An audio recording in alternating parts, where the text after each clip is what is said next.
카메라가 있었다 이렇게까지 얘기했습니다. 거기서 많이 크니까 우리 막내 동생이 예쁘게 생겼거든요. 12월 9일 이원현 사무실에서 저는 곳을 제외하고 해주는 걸 이거 다 찍어 올렸는데 만나거나 전화 통화할 수 있습니까? 없습니다. 지휘와 관련해서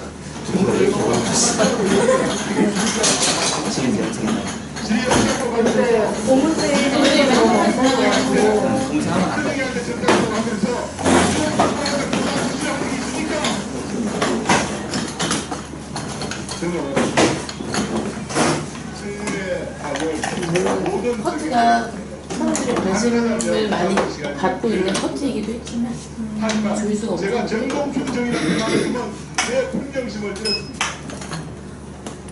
한번 화면을 한번 봐주시고. 우리 동료 의원이 지냈습니다. 그 자리에 물러날 생각 없습니까? 지금 현재 재단의 상황이 여러 가지 경찰 조사를 위한 부분에서 우리가 필요합니다. 그래서 적절한 시기에 보겠습니다. 지금 이사장으로 계시는 그 재단이 온 국민의 공분을 불러일으키는 국정농단의 중심입니다. 맞습니다. 또 정인이 이사장으로 있으면서도 그런 국정농단이 지속적으로 계속 이루어지잖아요. 이사장으로 국정농단 책임지시면서 찍었습니다. 정동준 중이요. 네. 저는 오늘 이 자리에서 우리 동료 의원이 밝힌 그 문제를 내려보고 정말 많이 놀랐습니다. 이 자리는 모든 국민들 앞에서 무엇이 어떻게 잘못됐는지, 무엇이 벌어졌는지, 앞으로 이걸 막기 위해서 어떻게 해야 될 것인지, 그렇게 하기 위해서 본인의 잘못이 무엇인지, 또 내가 어떤 것을 해왔던 것인지에 대해서 국민 앞에 고백하는 겁니다. 그런 자리를 오면서 무엇을 대하고 지시된 내용만 말씀하면 되는 것이지 그런 문건 작성한 이유가 뭐가 있습니까? 그런 마음가짐으로 나온 정인이 이 자리에서 무슨 진실을 말할 수 있겠습니까? 국민들 앞에 사죄하시고 당장 그 자리에서 물러나세요.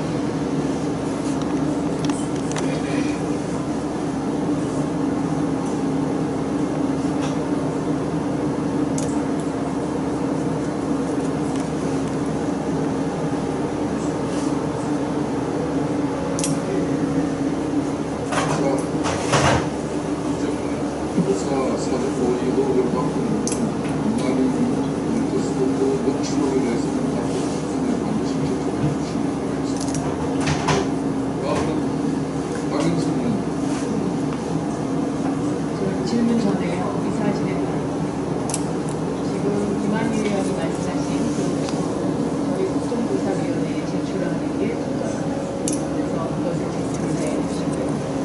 두 번째는 김한희 의원이 질의응답을 하면서 자신의 변명하기 위해서 시간을 쓰는 것은 아까도 말씀드렸지만 국정조사가 실수감도의 제적 사유였습니다. 만약에 그런 식으로 계속 이 국정조사를 운영한다고 그러면 김한희 의원도 제적 대상자가 된다는 점을 위원장님께서 아시고요. 이 부분에 대해서도 위원장님께서 판단해 주시기 바랍니다. 질의하겠습니다. 시간이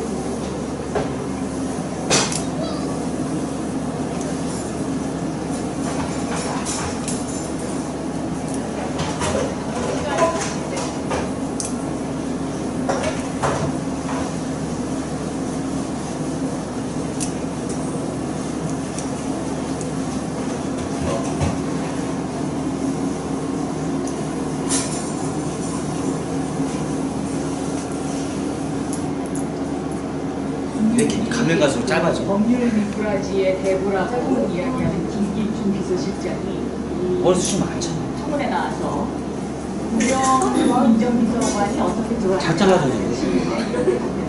응? 대통령께서 그 사람을 지명을 하고 한번 의사 확인하라 해서 제가 대면 면담을 한 일이 있습니다. 이렇게 답변하셨어요. 그런데 김기춘 비서실장이 이렇게 답변한 사람의 특징은 모두 최순실이라는 사람이 대통령에게 부탁한 사람입니다. 그래서 이 말은 결과적으로 우병우 민정비서관도 최순실의 부탁으로 들어갔다라는 것을 입증하는 대목이죠. 차은택 증인이 나와서 그 최순실 씨가 그 우병우 장모에게 차은택을 잘 부탁한다라는 그 말을 했는데 장모로부터 차은택 씨에 관한 얘기를 들으신 적이 있습니다. 전혀 없겠다고 대답을 하시겠죠. 네, 김기춘 그 법률 뒷고라니 대부분께서 배우신 대로 답변을 하시는 것 같아요. 자, 이 문건 하나 보여드릴게요. 이 문건은 김필승 이사라는 사람이 검찰의 수사를 들어가기 전에 청와대에서 이 문건을 만들어서 건넨 문건입니다. 그렇죠? 보시면 익숙하죠? 필체랑 다 청와대 문건입니다. 이게. 이 문건의 내용은 안정권 수석 공소장에도 나옵니다. 안정권 수석 공소장에 안정권 수석을 증거인멸 교사죄로 거기에 거론이 되어 있는데 바로 이 문건 때문에 이렇게 됐습니다. 근데 이 문건을 보면 맨 위에 어제 관계자 조사 상황 이래가지고요. 현재 상황 및 법적 검토. 그래서 어제 조사한 사람들에 대한 집중 질문 내용이 여기에 써 있습니다. 이 문건을 안정권 수석이 이렇게 만들 수 있을까요? 모르겠습니다만 그 문건은 저는 모르는 겁니다. 민정수석실에서 만들었겠죠. 아닙니다. 검찰 수사 상황을 어떻게 이렇게 자세하게 알 수가 있습니까? 바로 어제 수사 상황을 이거 하나가 민정수석실에서 청와대 민정수석실에서 만들었다는 것이고요. 검찰 공소장에 보면 이 문건이 청와대 행정관이 가져왔다는 것까지는 입증을 합니다. 그러니까 다시 말하면 안정권 수석에서 꼬리를 잘리려는 거죠. 이 문건의 맨 마지막에 보면 롯데 75억 기부금은 어떻게 된 것인가에 대한 답변의 가이드라인. 여기 뭐라고 써있냐면 당시 잘 기억은 나지 않는다. 당시 사업 목적에 맞지 않아서 되돌려주고 기억하고 이렇게 답변하라고 가이드라인이 써있거든요. 이거 민정수석실에서 만든 두 가지 증거라고 저는 생각합니다. 자, 롯데 75억 돌려준 거, 압수수색 들어가기 전날 우병우 민정수석이 롯데에 알려줬다. 검찰도 이렇게 의심하고 있습니다. 여기에 대해서 답변해 보시죠. 70억이니까 70억이 아들도 모릅니다. 돌려준 것도 물론이고요. 모른다고 대답을 하시겠죠. 네. 사실을 말씀드려요. 근데 그래서 사실을 말씀드리는데 왜 오늘 나오셨습니까? 일찍 나오시지. 이런 거 연구하려고 그러신 거 아닌가요? 그럼 뭐 때문에 안 나오셨어요? 그동안 민정수석이 그게 불출석한 관행이었습니다. 그건 관행이 아니라 아니 그만 민정수석만 그 관행이 적용됩니까? 영원한 민정수석입니까? 재임 중에 일을 말하고 마찬가지 아니겠습니까? 재임 일을 말합니까? 그만뒀다고 해서 그만뒀다고 해서 영원한 민정수석이세요? 그러면 앞으로 그만뒀다고 해서 계속 민정수석입니까? 대한민국 민정수석입니까? 제가 민정수석으로서 재임 중에 일은 말씀드리지 않는 게 맞죠. 2천만 원 현상금이 들어오는 부분으로 나오셨습니까? 그래서 오라고 두 번째 오라고 해서 그러면 그동안 못 나왔던 그 원인과 다시 그 국회에서 요구하는 거와 저희가 취할 수 있는 최선의 순수를 하고 최선의 답변을 하겠습니다. 자, 2014년 12월에 대통령이 정부의 문건을 찌라시라고 이야기합니다. 이 찌라시라는 규정은 누가 만들었습니까? 대통령 말씀하신 표현을 찌라시라고 이야기하면서 가이드라인을 제시하죠. 수사 가이드라인. 저희가 이거 누가 했습니까? 대통령은 어떻게 찌라시 일을 알았습니까? 직접 찌라시한 표현이라든지 그런 소리라든지 아니 대통령이 민정수석실에서 이걸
숱이 많은 게 애기야.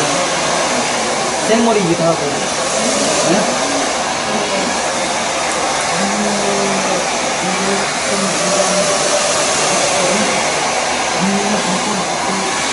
아저씨는 뭐라고 하지 않아? 다른 거 좋아해서 진짜? 그만 짧은 머리죠?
여자들이 이렇게 짧은 머리를 자르는 거에 거의 많은 여자들이 하고 싶은 모양이에요.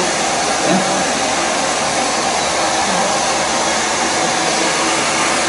보면 계속 이 머리로 가잖아. 저기 해나 샴푸 좀 해주세요. 사전에 전혀 몰랐다는 거를 지금 말씀하시는 거예요. 이 머리는 많이 사전에 떠. 모르고 몰랐기 때문에 막지 못해서 죄송하다는 것이지 사전에 모든 것을 알고 있음에도 불구하고 그것을 무시하고 어쩌면 은폐하고 그런 과정 속에서 비서관에서 수석되고 오히려 농담에 지금 실격하게 되었어요.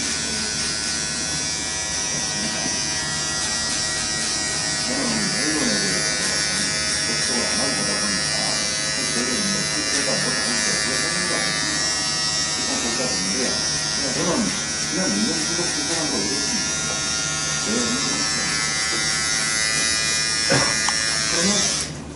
너무 깜짝이었네. 민정수석 부석관이 해야 될 일을 제대로 안 했기 때문에 지금 이 나라가 이 꼴이 되지 않았습니까? 그 부분에 대해서 비교하시는 점에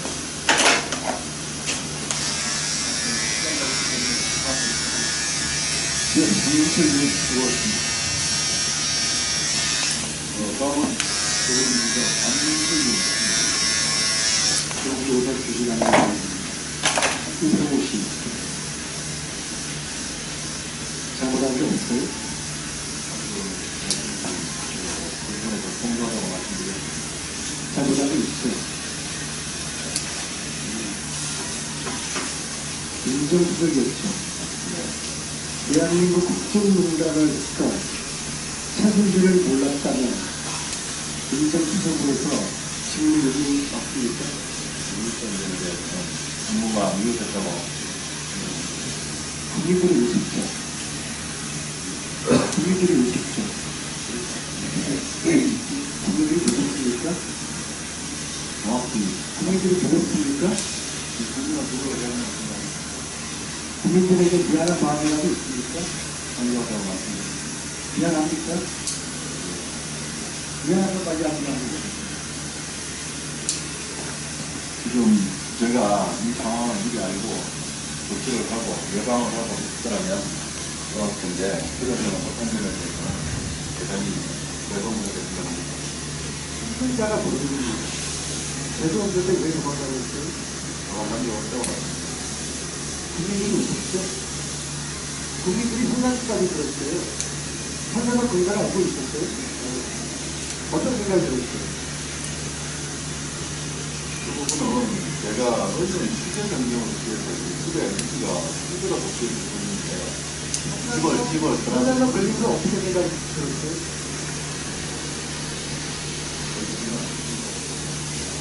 됐어요. 시간을 더 보고 뭐라 그러는가요?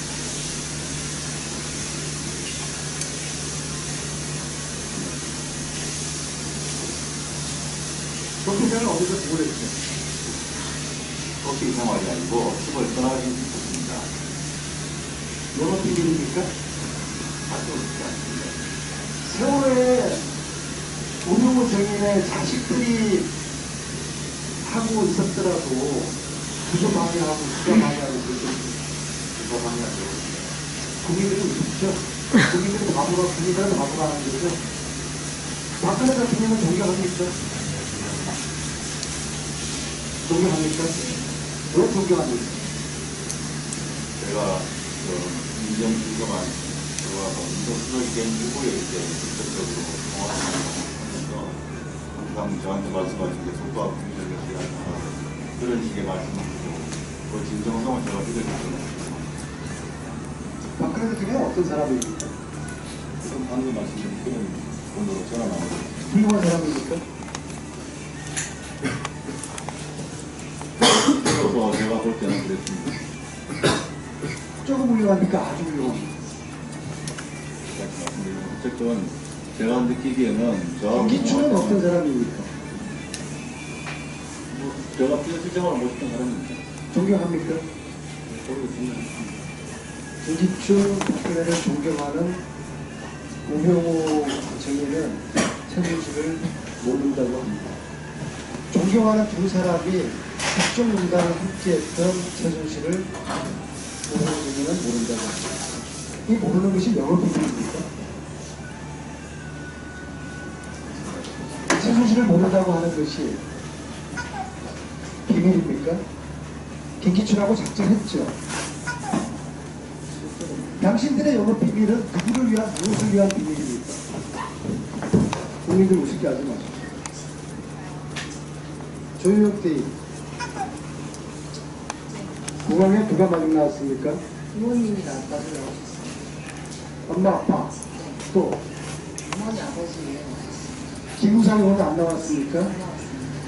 자, 위증은 나중에 처벌받습니다. 네, 전혀. 다시 기회 드리겠습니다. 엄마, 아빠 외에 어떤 사람도 나오지 않았습니까? 네, 어떤 사람도 나왔습니다. 기부부에 두 관계자나 청와대 관계자 만난 게 있나요? 없습니다. 보고한 적도 없나요? 없습니다. 부모님은 적임에게 뭐라 그러는가요? 많이 걱정하셨습니다. 신대위가 말하기를 조대위가 기사를 다 놓았다. 맞습니까? 사랑되는 부분에 대해서는 제가 추측을 했었습니다. 박근혜 대통령이 얼굴에 주사 처치를 한 적이 있습니까? 얼굴에 주사 처치한 적도 있습니다. 목에 휴가 주사 놓은 적이 있습니까? 목에. 목에도 본 적이 없습니다. 14년 4월 15일 16일 경우에도 진상만을 본 적이 있습니까? 저는 언제 4월 15일 16일. 없습니다. 금융자를 본 적이 있습니까? 없습니다. 금융자 박치윤이가 단체에 들어온 거 알고 있습니까? 몰랐습니다. 전혀 모르는 사람들입니까? 네, 한 번도 본 적이 없습니다. 대통령의 성형실수, 신라실수, 루프트 신라실수 한 적이 있습니까? 정의 이런 식으로 본 적이 어떻게 됐나요? 자, 누가 본 적이 있습니까? 없습니다. 의무실에서 오공다방이네. 인기적 펌프입니다. 본 적이 있어요? 없어요? 제가 다른 병원에 근무할 때 본 적이 있지만 청와대에서 본 적이 청와대에서 본 적이 없습니다. 비하고 있지도 않습니다. 이게 프로포폴입니다. 프로포폴을 본 적이 있어요? 없어요? 청와대 내에서는 구비하고 있지 않습니다. 본 적도 없습니다. 없습니까? 네. 따라서 조유혁 대위는 프로포폴을 단 한 차례도 주사를 놓은 적이 없다. 네, 맞습니까? 청와대에서 놓은 적이 없습니다. 맞습니까? 네, 프로포폴 처음 봅니까? 아닙니다. 중환자실에서 근무할 때 본 적이 청와대에서는 본 적이 없습니까? 청와대에서는 없습니다. 대통령이 불면 정세가 있습니까? 그 부분에 대해서는 개인적인 의료 진료라서 말씀드리지 있는 못했습니다. 것으로 알겠습니다. 그럼 수면제 주사한 적이 있겠네요. 수면제 주사는 한 번도 한 적이 없습니다. 불면증은 이때 수면제 주사하고 한 번에 이렇게 약을 드린 적이 있습니까? 이렇게? 이런 식으로 접근할 수가 있습니다. 약을 준 적이 있나요? 수면제 약? 이것도 개인적인 의료정보가 말씀드린 진짜로 그게 있는 거 아니에요? 이게 때문에 어디 넘어가지 않습니다. 사실관입니다. 네, 대통령께 드린 적이 있습니까? 네, 그렇습니다. 얼마나 자주 드렸습니까? 제가 기억하기로는 한 달에 한 번 정도 어떤 용이? 요거에 대해서 제가 알고 있어요. 사방이 있으면 적어드렸습니다. 여러분 아시겠죠? 저는 현미경 장경입니다. 우병우 씨. 제가 우병우 선생님을 위하면서 아마 우병우라는 이름이 나오는 너무 아무리 새끼 들으면 남자 같을 거 아니에요? 그걸 통해서 제가 우병우 씨 의혹에 대한 진기를 요약을 드리려고 합니다. 온화한 마당발 장모의 소형과 치맛바람과 삐뚤어진 사이사람과 우병우 증인의 포함된 권력욕이 합쳐져서 청와대에 입성을 하게 됩니다. 청와대 입성 후 최순실을 주군으로 모시는 문고리 3인방의 정적 제거를 위한 작은 칼로 이용당하게 됩니다. 그 작은 칼로 우병우 증인은 칼춤을 춥니다. 그 칼춤의 대가로 본인의 능력에 어울리지 않는 민정수석이라는 자리에 오릅니다. 그러한 민정수석이란 더 큰 칼로 차지철에 버금가는 왜곡된 충성과 김기춘에 버금가는 교활함으로 검찰, 국정원, 경찰 등을 장악해서 최순실에 구역하고 비호하고 국정농단을 방조하는 그리고 치부와 살이 사유까지 하는 거대한 악마가 되어 있는 우병우 전 수석의 모습을 봅니다. 67년 동갑으로 우병우 증인의 삐뚤어진 권력관을 보면서 거대한 악마가 되어 있는 모습을 보면서 연민을 느낍니다. 이 한 장의 사진, 국민을 우롱하고 국민을 무시하고 국민에 불림하려는 이 눈빛으로 이 눈빛만으로 우리 국민들이 얼마나 분노했고 치를 끓는지 아시겠습니까?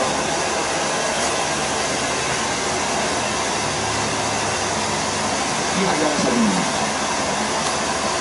우병우는 그 위에 불림하고 독침을 망가뜨리고 하나님을 믿으시고 검사를 떠안는 사람은 설정을 피해서 검사를 분석하고 믿으시고 있습니다. 이 한 장의 사진으로 우리 국민들은 폭발했고 박탈감을 느끼고 수치심을 세니까 다 떠버려. 어? 그지?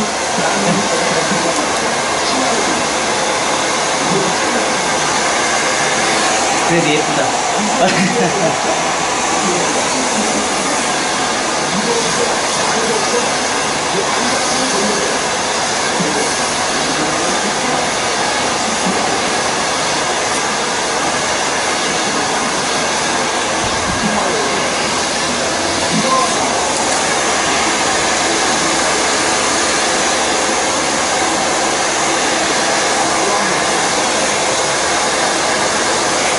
워낙 세고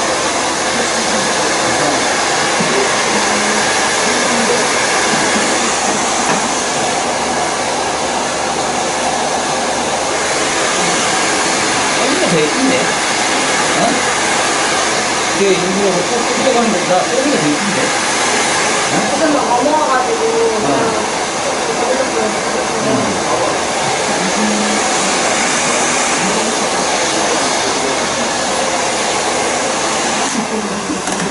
거기 앉아있으면 좋은데.